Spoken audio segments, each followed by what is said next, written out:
Oi, come hither, for I give thee a toast to this long-winded trek on this very rock, for what comes beyond what thee desires.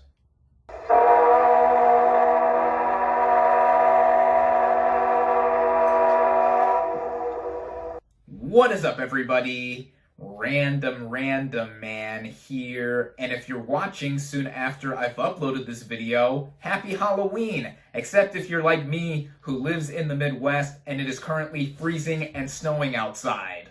Don't believe me? Take a good look outside my window. Ugh, Nightmare Before Christmas, eat your heart out. Not a trick-or-treater inside either.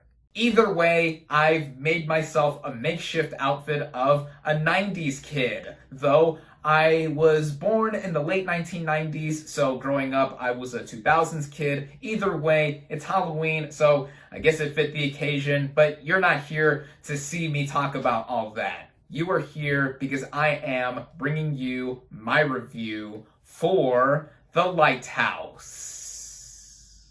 Now, the plot of this psychological horror film basically follows two lighthouse keepers, played by Willem Dafoe and Robert Pattinson, as they start to lose their sanity when a storm hits the remote island on which they are stationed.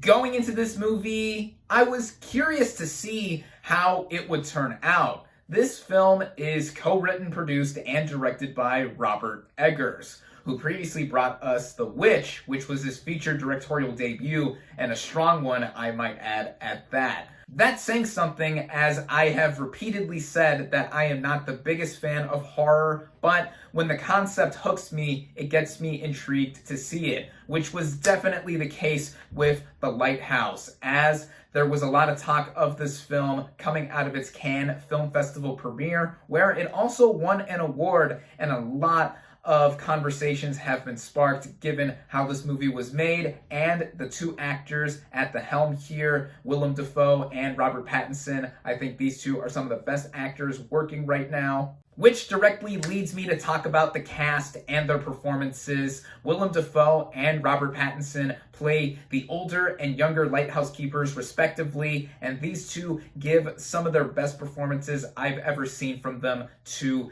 date. These two clearly have a butting head kind of relationship throughout this film. Their characters, in terms of how they're written in the script, are even dubbed young and old for Pattinson and Dafoe, respectively. And that detail instantly creates the dynamic between our two leads, as Pattinson's younger lighthouse keeper is naturally the more frustrated and inexperienced type in this film, with Dafoe's character on the opposite end being more experienced and also a bit odd in his ways that seem foreign to Pattinson as the movie progresses. And these two literally have the movie resting on their shoulders, and they are more than up to snuff in being able to have us go on this descent into madness together. Which goes right into how this movie is written. Robert Eggers wrote this film with his brother Max Eggers, and they bring us a setting that is straight out of something from over 100 years ago, which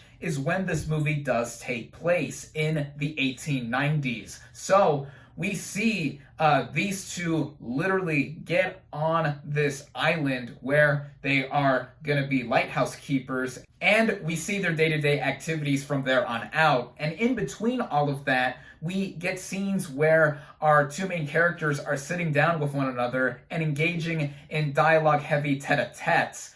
And it gives us insight as to who these characters are, on top of them being done for the day or just being themselves in between what their day-to-day duties are. This all took a little bit for me to get used to at first, and that goes in the way of what Dafoe was saying throughout this entire film, as his character talked with this old English pirate sailor speak, and I didn't understand what he was saying in some moments, which also went for Pattinson Pattinson's character, but I thought that it was intentional on the filmmaking part. At least I assume so, given how this movie is dubbed as a psychological horror film. But I would say that this movie is less horror and more on the psychological side, as we mainly follow Pattinson's younger lighthouse keeper and how he is reacting to his new job that he has taken on under the wing of Defoe's lighthouse keeper. The movie is also surprisingly comedic for it being something that authentically represents its time and era,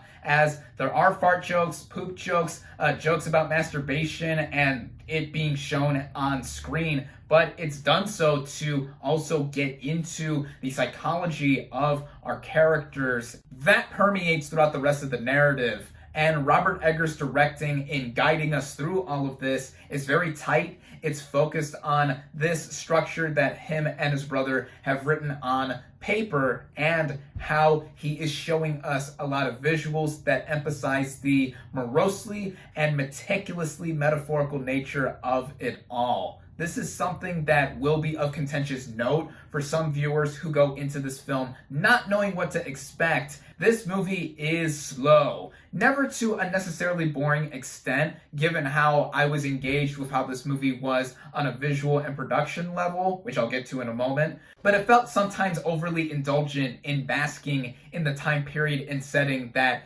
this movie took place in. But it does directly go into the technical merits of this film, which have been consistently lauded for looking and sounding and feeling like a movie from over a century ago, and with its cinematography being done in a 1.19 by 1 aspect ratio, which is slightly smaller than the 4 by 3 aspect ratio that I did use for the intro of this review, and it also being shot in 35mm in black and white. It's also noticeably narrower than I was initially expecting a movie like this to look and feel, which again connects back to me taking a little bit to get used to how this movie is presented, but it was effective, and I feel that on a technical scale, it is a masterwork with its cinematography, the production design coming off as claustrophobic in taking place just on this island where this lighthouse is at. Shot on location at Cape Fortune in Nova Scotia, Canada, by the way, as indicated by the red dot on the lower left of the map.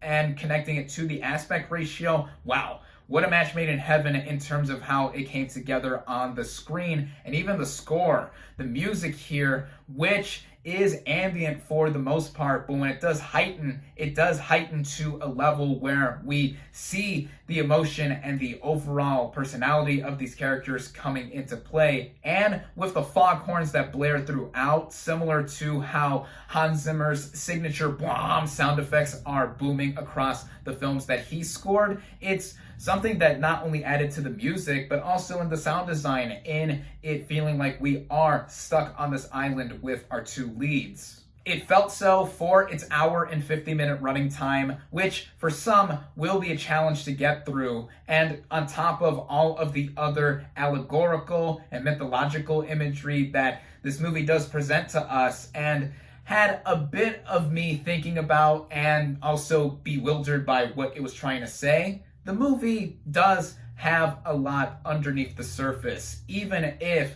I wasn't used to what was going on at first until I was more into the narrative, and then also in how it is all spaced out between the interactions of our leads and just seeing all the visuals as well. While I did feel cold and left too much in the dark for some aspects of this film, at the same time, I do have to give major praise for what this movie accomplishes and what it sets out to do in the first place. If you were a fan of Eggers' The Witch, this is something that is right up your alley, and it's more accessible in that regard since you'll know what to expect given the director's previous work. If you are not a fan of that film, or if you're expecting this movie to bring on the scares with it looking and feeling like a period piece horror film, this is not the movie for you, and you need to adjust your expectations accordingly, as it is more artistically inclined than the trailers and other marketing have presented. But for me, I enjoyed this film a lot on an initial viewing, and I think for fans of cinema or those that are looking for something to appreciate upon its visuals that are both visceral but also vivacious in getting you engrossed into a narrative like this one, I definitely recommend it.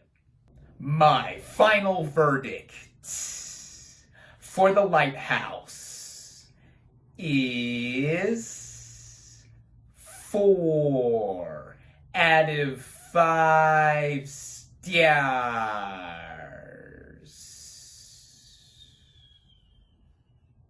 Thank you all, as always, for watching. Be sure to like this video, comment on what you thought of The Lighthouse, social media links in the description, subscribe to my channel for more, and I'll catch you on the next movie review.